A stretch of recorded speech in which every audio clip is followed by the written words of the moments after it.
예, 오늘 뭐 고민이 많은 날인데요. 첫 번째역 반도체역에 도착했습니다. 헤르메스 스탁 하청한 본부장님 모셨습니다. 어서 오십시오. 네, 안녕하십니까. 장익이 너무한 거 아닙니까? 그러니까요. 오늘 너무 많이 빠져가지고 네. 사실 연휴 기간 동안에 좋은 이슈들도 조금 있었잖아요. 그러니까요. 그래서 반등이 나오나 싶었는데 그러게요. 이상하게 가는 날이 장날이라고 네. 딱 장 열리기 그 전날에 갑자기 이렇게 또 증시에 이렇게 좀 안 좋은 일들이 생겨서 그러니까. 네, 좀 그 내가 그 속담이 궁금한 게 있어요. 가는 날이 장날이면 좋은 거잖아. 장이 열려서. 그러니까요. 갔는데 장이 안 열리면 그렇죠. 이게 허탕인데 그죠? 그러니까요. 속담도 좀 이상한 게 있어요. 네, 자, 반도체 맞습니다. 얘기하겠습니다. 그나마 그래도 비빌 언덕이 반도체고요. 삼성전자의 3분기 잠정 실적 발표. 네. 당초는 10월 첫 주 금요일, 이번 주 금요일인데 네. 뭐 추석이 끼고 이래서 아마 다음 주 중반쯤에 발표를 한다는 것 같아요. 맞습니다. 네, 그래서 일단 실적도 전망치는 기존보다 조금씩 낮아지는 것 같더라고요. 네, 실적 전망치 자체는 조금 낮아지고 있는데 이게 조금 헷갈리실 수가 있어요. 네. 그러니까 수출 데이터는 사실 좋아지고 있거든요. 그러니까 우리나라 수출 데이터는 좋아지고 있는데 이 실적에 대한 전망치 자체가 좀 줄어들고 있기 때문에 이게 여기 양 사이드에서 조금 이제 물음표가 생길 수가 있다라는 점. 근데 일단 실적 자체가 좀 좋지 않은 부분에서는 이제 물량이 많이 나가더라도 뭐 판가라든지 이런 부분에서 좀 이슈가 있으면 자연스럽게 수익성은 좀 떨어질 수 있다라는 부분을 좀 생각을 해보시면 좋을 것 같고 네. 일단 기간 동안에 지금 재고를 계속적으로 줄여나가고 있는 과정이고 가격 자체도 예전보다는 많이 다운이 되어 있었기 때문에 뭐 그런 부분에서의 좀 실적 전망치가 하향이 됐다라고 보시면 좋을 것 같습니다. 근데 뭐 이 삼성전자뿐만 아니라 하이닉스도 사실상 4분기 이후부터는 좀 좋아지지 않을까라는 기대감은 좀 생기고 있는데 근데 이제 시장에서도 또 저기 중요한 게 과연 연휴 때문에 이게 열린 건 이게 미뤄진 건지 아니면 실적이 좀 안 좋아서 미뤄진 건지 이런 거에 대한 좀 사실 또 투자자들의 심리 자체가 좀 움직일 수도 있거든요. 그러니까 그런 것 실적 안 좋다고 미룰 일은 없죠. 제가 볼 때 아침에 제가 뭐라 그랬는데 이런 네네. 것들도 시장에 혼선이 없게 며칠 한다고 좀 얘기를 해주면 안 돼? 그런 반말해서 미안한데 왜 그러느냐? 그렇죠. 하삼석춘 말은 이해가 돼. 왜냐하면 네. 본실적 발표 이런 건 다 일적 공시하거든요. 맞습니다. 이건 잠정 실적이잖아. 그렇죠, 그러니 그렇죠.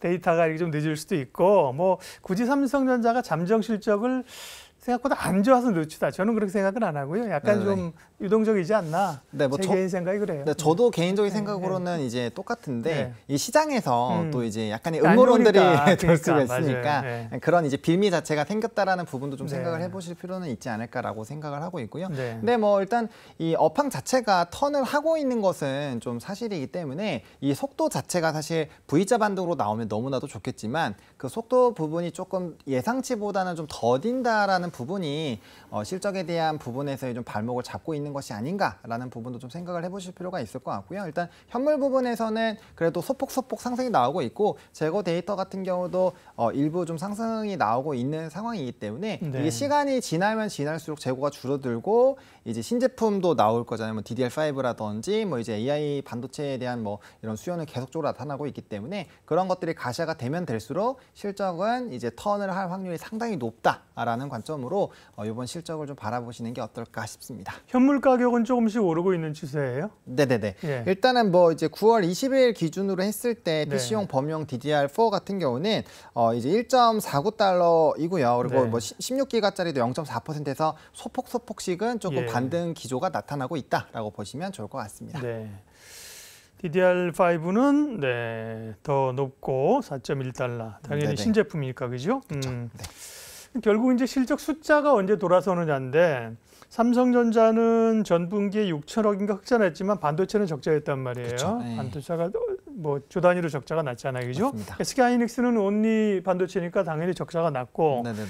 지금 3분기는 삼전은 영업이익이 당초 한 2조 2천억에서 한 1조 8, 9천억까지 내려왔어요. 근데 반도체는 적자일 거거든요. 맞습니다. 반도체 분야가 삼성의 반도체 분야, SK하이닉스가 언제 흑자로 돌아서느냐를 시장에서 주목하고 있잖아요. 맞습니다. 이게 지금 뭐 증권가에서 얘기하는 시기는 이제 4분기부터 그 확실한 좀 기조들이 보이지 않을까라고 내년 1분기가 된다면 이제 흑자 전환이 될 것이다라는 평들이 많이 나타나고 있는 상황이거든요. 이거는 이제 앞서 말씀드린 것처럼 이제 선제적으로 뭐 연초부터 계속적으로 이제 감산 기조들이 있었고 거기에 따라서 재고 데이터들이 좀 조정이 나오고 있기 때문에 결과적으로 업황은 좋아지는 방향으로 가고 있다라고 이해를 해보시는 게 좋을 것 같습니다. 그래서 뭐 근데 이게 좀 문제가 뭐냐면 이게 2년 전에도 그렇고 작년에도 그렇고 하반기로 가면 갈수록 사실 반도체는 좋아질 거예요라고 많이 얘기가 나왔었기 때문에 이번이 이제 또 벌써 연차로 보면 3번째이기 때문에 과연 이번에 진짜 좋아지는 게 맞아라는 의구심들은 좀 있는 상황입니다. 그래서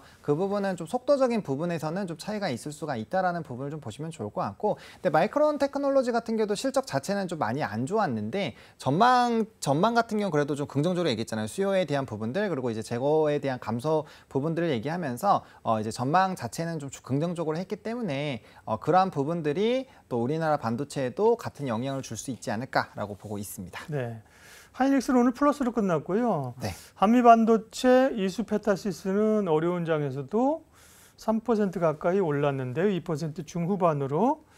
HBM이라 오른 거예요? 한미 반도체 뭐 계약 때문에 오른 거예요? 이 업체들 오르면? 일단 한미 반도체 같은 경우는 뭐 오늘 장에서 좀 강세를 보였던 거는 수주라고 보시기는 해야 되는데, 근데 오늘 뭐 후공정 쪽이나 HBM 쪽이 그래도 좀 강했거든요. 뭐 파두라는 일부 종목 같은 경우도 이제 외국발 뭐 리포트 뭐 이런 좀 개별적인 이슈가 있는 쪽에서는 그래도 좀 강세의 흐름들이 나타났고요. 일단 후공정이 좀 유리한 이유가 반도체 업황이 턴어라운드가 될 때 후공정 업체는 뭐 단연 수혜를 볼 수밖에 없거든요. 왜 패키징 이제 물량 자체가 늘어나면서 패키징을 많이 하게 되는데, 특히나 한미 반도체 같은 경우 이제 TC 본도로 해서 HBM의 또 최대 수혜주로 부각이 되고 있는 상황이잖아요. 그리고 하이닉스를 통해서 뭐 지난달에도 수주를 받았고 오늘도 또 수주를 받았기 때문에 그런 것들이 이제 가시화가 되는 것들에서 좀 기대감을 받고 있다라고 보시면 좋을 것 같고, 뭐 다들 아시다시피 그런 HBM 쪽 같은 경우는 24년 말까지 이미 뭐 수요가 폭발한 것들은 다들 알고 계시기 때문에 관련된 이제 추가적인 뭐 삼성전자 턴키에서도 사실 수혜를 받을 수 있는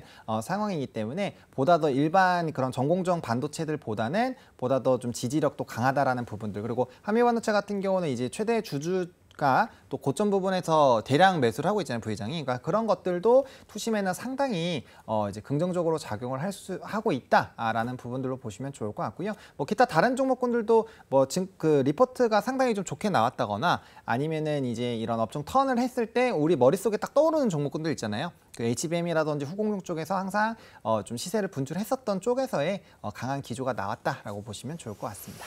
예, 그러면 반도체는 지금 담아도 됩니까? 매수 의견이 있습니까? 그리고 탑픽은 어떤 겁니까?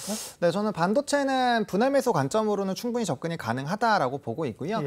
토픽은 한미 반도체를 계속 말씀을 드리겠습니다. 제가 나올 때마다 한미 반도체를 계속 말씀을 드리고는 있는데, 일단은 한미 반도체를 말씀을 드리는 이유가 후공정 쪽에서 일단 독보적인 지위를 가지고 있는 기업이고요. 그리고 반도체 업황이 좋았을 때 뭐 비전 플레이스먼트라든지 뭐 EMI 차단막 실드는 뭐 전 세계 점유율 1위 기업이고, 또 마이크로소에서의 좀 이런 성장성도 잘 나오고 있었던 상황이고, 특히나 최근에 이제 TC 본도에서의 좀 긍정적인 매력도들, 그리고 주주 환원 정책을 이제 작년부터 계속적으로 이제 주가가 굉장히 바닥일 때부터 외쳤는데, 이게 주가가 굉장히 높은 부분이라고 생각을 할 수 있는 위치에서도 계속적인 이제 최대 주주의 매수가 들어온다라는 것 자체가 사실상 투심에는 굉장히 강할 수가 있다라는 거죠. 그리고 이제 수주도 계속적으로 쌓이고 있고 이런 것들이 가시화가 되고 있기 때문에 지금 여러 방면에서 반도체가 정말 턴어라운드가 되고 이제 HBM에 대한 수요가 늘어난다라는 과정으로 접근을 한다면 그 요소마다 지금 조목조목 연결성이 실질적으로 있다라고 보셔도 되는 종목이거든요.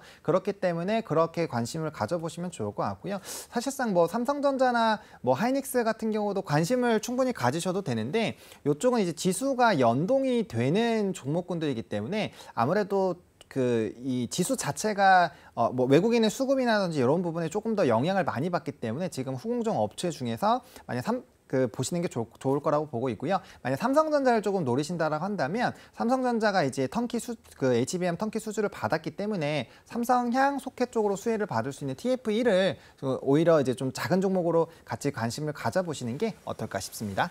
예, 장은 어렵지만 반도체에 대한 시각은 좋습니다. 반도체 매수 전략이고요.